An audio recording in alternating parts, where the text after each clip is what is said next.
I, the Great Papyrus, and you will not believe who's joining right next to me. Alex Waterfield 2. Hi everyone, it's I, Alex Waterfield 2. Papyrus, I'm gonna call him that, is actually an old friend of mine, and he visited me, and he told me to narrate this creepypasta while he and Metaton voice the characters. So, yeah, let me begin. I am not the kind of person who instantly latches onto the latest trend. A majority of the works I've seen come from the conveyor belts of large companies or the dark shadows of the internet. Don't really appeal to me for some reason. Maybe I'm just the type of person who isn't easily excited. That one guy people think to be the most boring person they've ever met. And to add to that, my life isn't really that interesting. I have a bland office job, 2 cats, and a best friend named Mike. However, I am not working at the office, spending time with my cats, or hanging out with Mike on Skype. I play games and watch the shows that actually do manage to appeal to me. The ones that stand out and have something truly special to them. The latest trend that I have seen, one that I consider truly a special game called Undertale, released on the 15th of September. People got their hands on the game, and it almost instantly spread like wildfire. It was the latest thing that people liked, and even I thought it had a lot of potential. I wanted to know more, so I rang up Mike. I forgot to mention that Mike is an avid gamer who has an absolutely massive collection of games. He actually ran out of space on his bookshelf to put his games, so he started hanging some from the apartment ceiling in order to decorate the place. I got quite a chuckle out of that, to his embarrassment. He also got self-trained himself in the art of coding, and he started developing a game with Game Maker Studio. I'm getting off track. Anyways, I'd call him to know what the game was about and why there was so much hype for it. Upon the mention of the word Undertale, Mike have gone completely nuts about how heartwarming and revolutionary the game was. I told him to calm down, but he wouldn't stop going on about this game.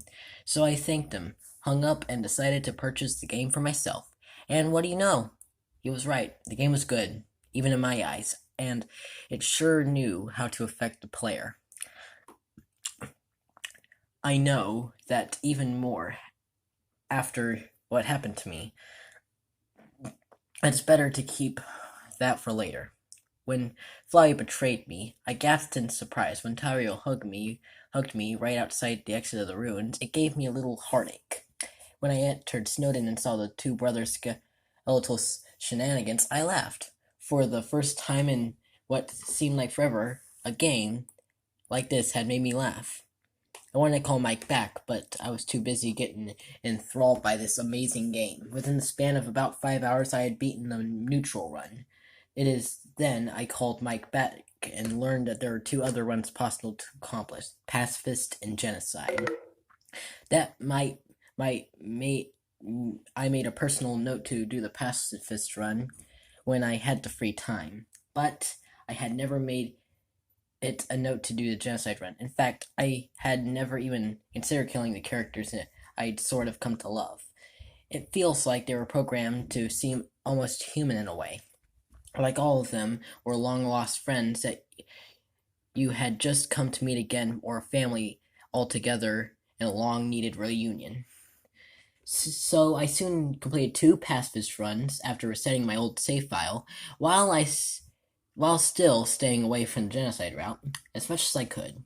I thought the game was even more amazing due to the final boss battle in the ending, which nearly invoked tears for me twice. Soon after the second run, I decided to leave the game alone, and I put it in its own file called Do Not Touch, and let my digital friends live out their happy ending, the happy ending that they deserve. It was the day after that I joined several forums and discussions about the game. I started becoming rather active on the game subreddit r/Undertale. I sincerely loved the Undertale community and shared all their silly inside jokes and skeletal puns they had to offer. I had the genocide run spoiled for me, but I didn't really care. I wasn't planning on doing it anyways. I fit in. I was a member of the community. I gained some friends. Everything was going perfectly fine until I stumbled upon a small d- data mining site in the corners of the internet. Well, the 30-second page of Google's search results anyway. It was primarily focused on Undertale at the moment due to the game apparently having a treasure trove of some secrets. The community on the site, someone had told me in dang it. Sorry, something threw me off. The community on the site was a tad rude to newcomers, but I tried to fit my best to fit in and contribute. After a few small hours on the site, someone told me in order to truly fit in, you have to data miner yourself. So I put in my virtual hard hat and decided to do some digging in the game's code. Dang it, I got thrown off again.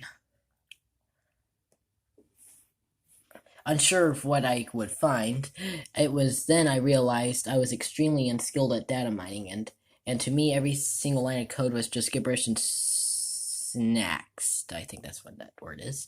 I had spent 30 minutes searching up through a language that I didn't even understand. That's when I remembered what Mike could do.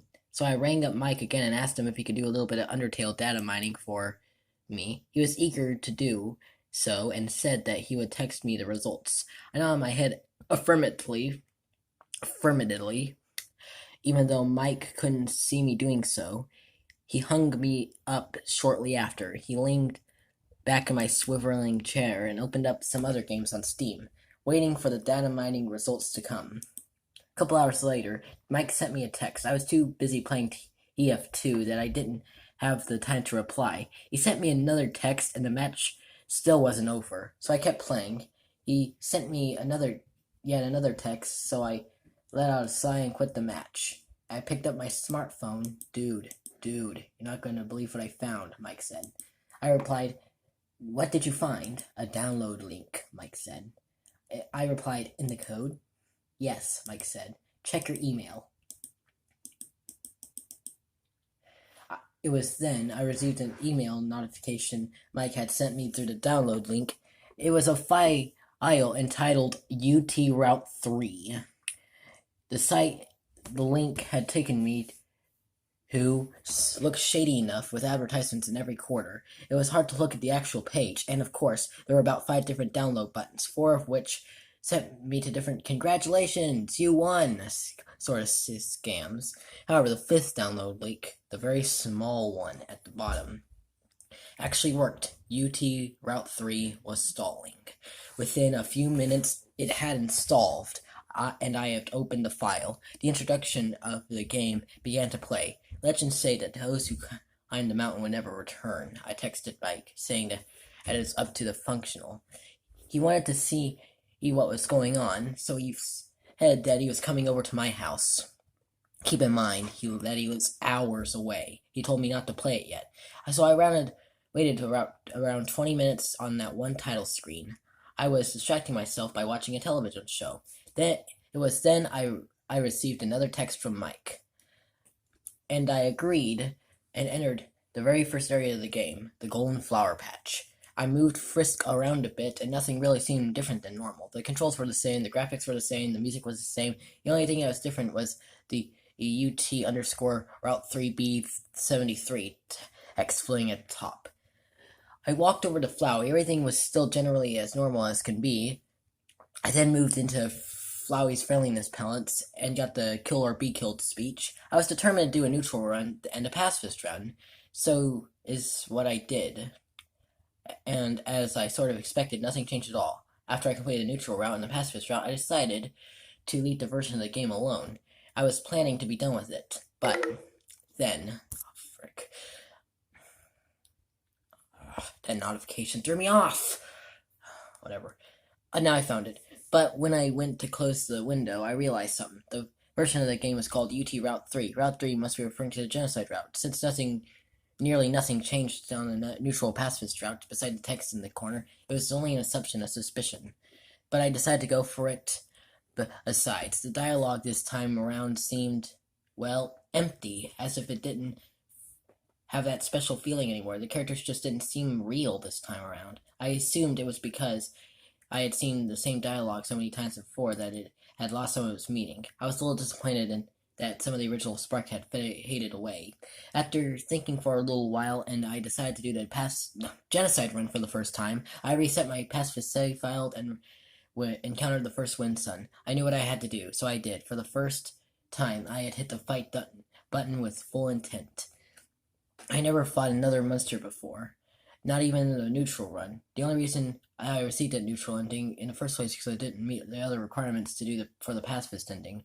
But now I no longer plan to meet the requirements for pacifism. I had to do the genocide run out of curiosity. I wanted to see that could change. After Winsome fell, I stormed around the area and killed as many monsters as I could. I just had to show them no mercy in order to advance. I entered a battle with another Whimsun, and this time I noticed something had changed. The name I had input, Chara, had disappeared from the bottom of the screen. It was a minor change, but I was glad that my suspicions were confirmed. I continued the pacifist run. A genocide run! I slayed tons of monsters more than usual. There were definitely over 100 monsters in this version of the ruins. After that, nothing really eventful happened until I entered Toriel's house. Everything seemed darker and colder. Darker in color than normal, and all the lights were off. And I couldn't find Toriel in her chair, so I looked throughout the house. Everywhere except the basement, she was nowhere to be seen. I decided to go downwards into the basement, and there was still no sign of Toriel until I approached the final room. The room with the door to Snowden. I found her sprite standing there, staring at me with a 1,000-yard glare. I walked up to her, combat intented. Fire magic began to rain down as Toriel put on a serious face. I dodged as skillfully as I could. It was my turn to fight, and Toriel now had looked at a look of fear in her face. I selected the fight option, and the attack came raining down. She spoke about how I was not her child anymore. She told me that she was scared of my arrival, and had no choice but to flee into the basement. She warned the others in Snowden to flee, and sent Dr. Alphys a message to evacuate as many monsters as possible. Before she had the chance to say anything else, Toriel faded into dust with a broken smile as I won the battle. Okay, so Papyrus's phone is almost down, so I had to leave that there. Stay tuned for part two.